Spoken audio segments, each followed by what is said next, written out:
Merci de nous rester fidèles et bienvenue à cette actualité rétrospective qui a marqué la semaine écoulée, dont voici d'abord les principaux titres. La Commission électorale nationale indépendante trouve que les grognes de certains partenaires électoraux ne sont pas fondées. Les grognes comme quoi ils n'ont pas été associés au CEPI, que ces grognes ne sont pas fondées. Propos de François Bidimana, commissaire chargé de la communication au sein de la CENI. Il est déplorable de constater que ces derniers jours, les journalistes sont malmenés jusqu'à être emprisonnés.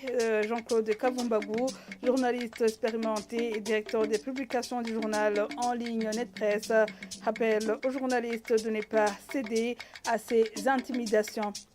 Et le ministre de la fonction publique, Venus Muyabaga, a rassuré lundi dernier que les nouveaux fonctionnaires de l'État qui attendaient de percevoir leur salaire vont être payés au plus tard avec fin août 2024. Plus de détails dans quelques secondes.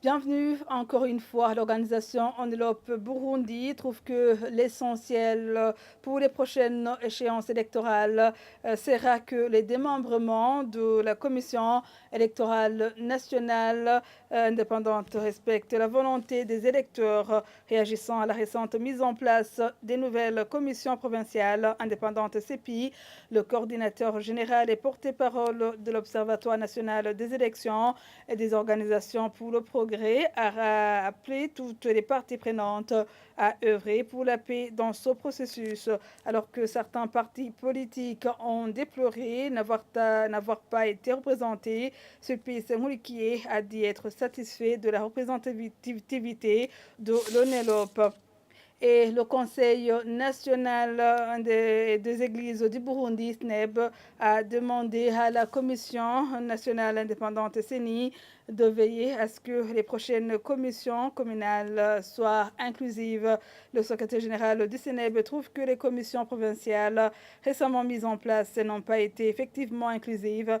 Sylvestre Bizimana indique que le Conseil national des églises du Burundi avait proposé une liste des prétendants vers ces commissions, mais personne ne fait partie de ces démembrements.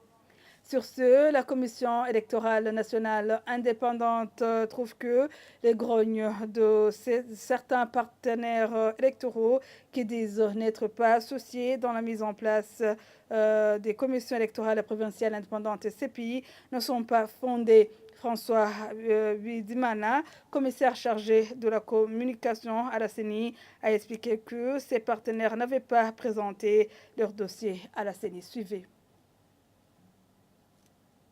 Nous avons entendu des lamentations à travers différents médias. Les lamentations, ce ne sont pas donc des plaintes, puisque la loi prévoit que s'il y a plainte, les plaintes sont adressées à la Commission électorale nationale indépendante qui doit statuer dans un délai n'excédant pas 4 jours. Nous avons entendu donc ces lamentations, mais nous n'avons reçu aucune plainte conformément à la loi. J'ai entendu le secrétaire général de la conférence nationale des églises du Burundi, CENEB, s'exprimer disant que ils ont présenté leur dossier, mais qu'aucun membre n'a été retenu. C'est vrai, et ce n'est pas dramatique. Il était parmi les autres qui ont déposé leur dossier. L'important pour la CENI, c'est que les confessions religieuses soient présentes dans les CEPI.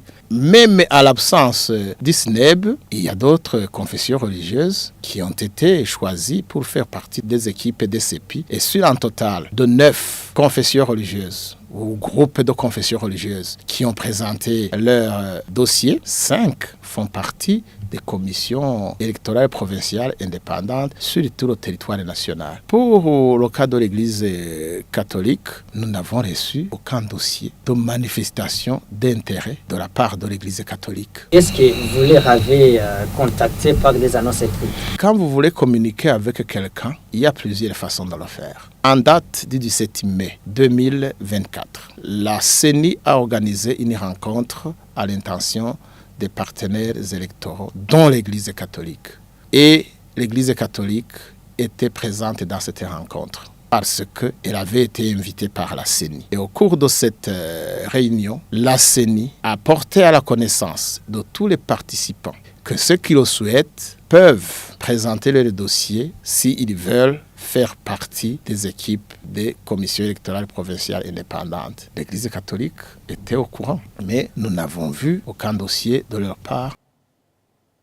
Page média de cette actualité rétrospective, le journaliste expérimenté et directeur des publications du journal en ligne Net Presse de Jean-Claude Kavumbagou a dit être choqué par le fait que les journalistes soient malmenés jusqu'à être emprisonnés. C'est par certaines autorités administratives et policières ces derniers jours. Il voit une intention de faire taire les journalistes tout en rappelant à ces derniers de ne pas céder à ces intimidations. Effectivement, il y a une sorte d'intimidation des journalistes ces derniers jours, probablement parce que nous sommes à la veille des élections législatives et communales de l'année prochaine. Je sais qu'il y a un journaliste qui a failli être enlevé ici à Kamenge. Il y a un journaliste de la radio-télévision Isanganiro qui a des difficultés dans la province de Gitega. Il y a un autre journaliste d'Iwachu qui a été persécuté, toujours à Gitega, des journalistes qui ont été intimidés. Donc ici, par des jeunes à Rumonge, il y a des projectiles qui ont été jetés sur le siège du journal Iwachu. Il y a dernièrement un journaliste du magazine Jimbere qui a été emprisonné. Donc c'est vraiment déplorable de la part de ceux qui intimident les journalistes. Pourquoi? Parce qu'au départ, celui qui s'occupe de la justice est connu. Ce n'est pas l'administrateur, ce n'est pas un jeune Imbonerakure, ce n'est pas n'importe qui. Il y a des gens qui sont vraiment donc désignés pour s'occuper de la justice au Burundi. Ce n'est pas n'importe qui. C'est dommage.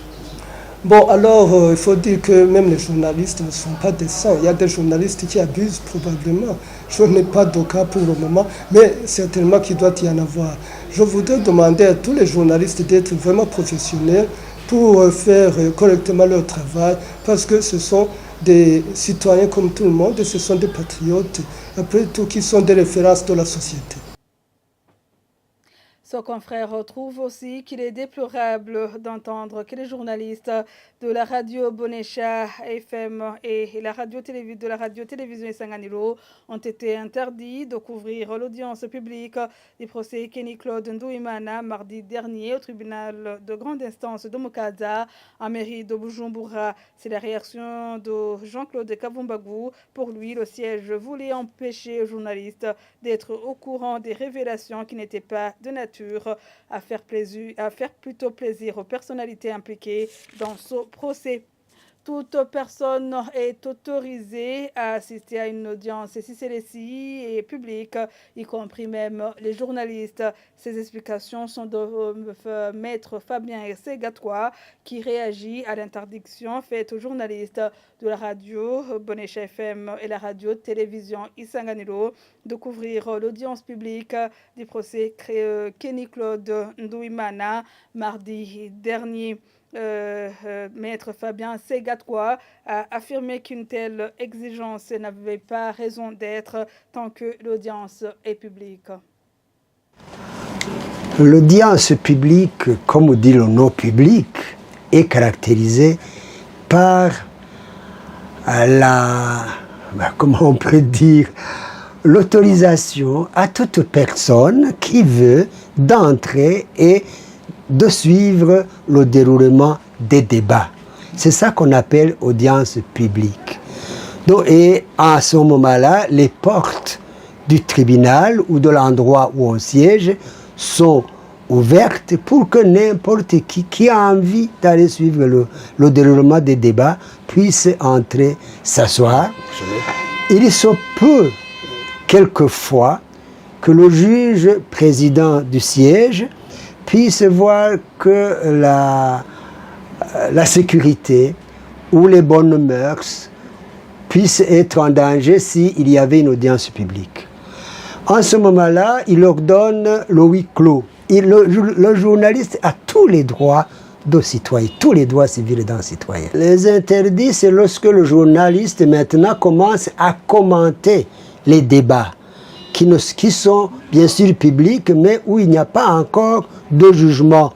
Parce qu'il peut influencer le public, il peut également, si vous voulez, aussi influencer les juges. Pour prendre les images dans une audience, même s'il est public, surtout dans une audience pénale, généralement, on demande l'autorisation du juge président ou du siège, parce que ça peut avoir un certain impact sur le public. Parce que lorsqu'on doit présenter un prévenu en train de plaider, généralement les gens croient que lorsqu'on est déjà devant la barre, on est déjà condamné ou condamnable. Oui, condamnable sûrement, mais condamné.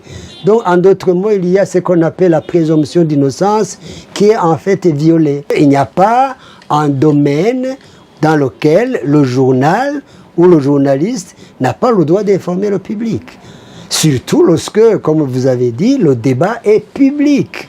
Quand le débat est public, ce n'est pas seulement ceux qui sont à l'audience, même les autres qui n'ont pas pu aller à l'audience peuvent suivre ce qui se passe. Si vous voyez que vos droits ont été quelque part violés, et je vous conseille de saisir le président de la juridiction pour l'informer, pour lui dire effectivement que vos droits ont été violés et qu'il puisse effectivement, en accord avec le juge qui préside le siège ou qui présidera le siège, voir ce qu'on doit faire pour que les droits des uns et des autres soient respectés. Et les nouveaux fonctionnaires de l'État qui attendaient de percevoir leur salaire vont être payés au plus tard avec fin août 2024. Ces assurances sont de Vénuste Mouyabaga, ministre de la fonction publique. Lundi dernier, il était à Rumongue. Suivez le reportage de Jean-Pierre Misago.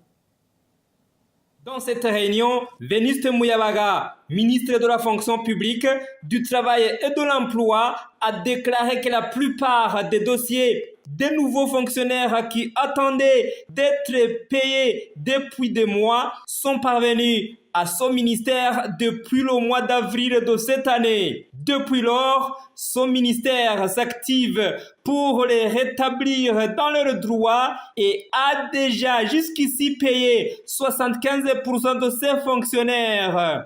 Selon Vénuste Mouyabaga, le reste sera payé les mois de juillet et août 2024. Une autre question qui sera vidée au plus tard avec le mois d'août prochain est le paiement du droit à acquérir pour les fonctionnaires, un droit à acquérir estimé à 60% restant et dont le paiement était étalé sur 10 ans sera payé d'un seul coup, a annoncé le ministre Mouyabaga. La question de l'emploi type non défini ou mal défini et qui influe sur le salaire des fonctionnaires a été également évoquée. Ici, le ministre Mouyabaga a déclaré que son ministère est à pied d'œuvre pour corriger les erreurs y constatées. Merci à Jean-Pierre Misago et c'est par ici que nous mettons un point final à cette actualité rétrospective qui a marqué la semaine écoulée. Merci à vous tous.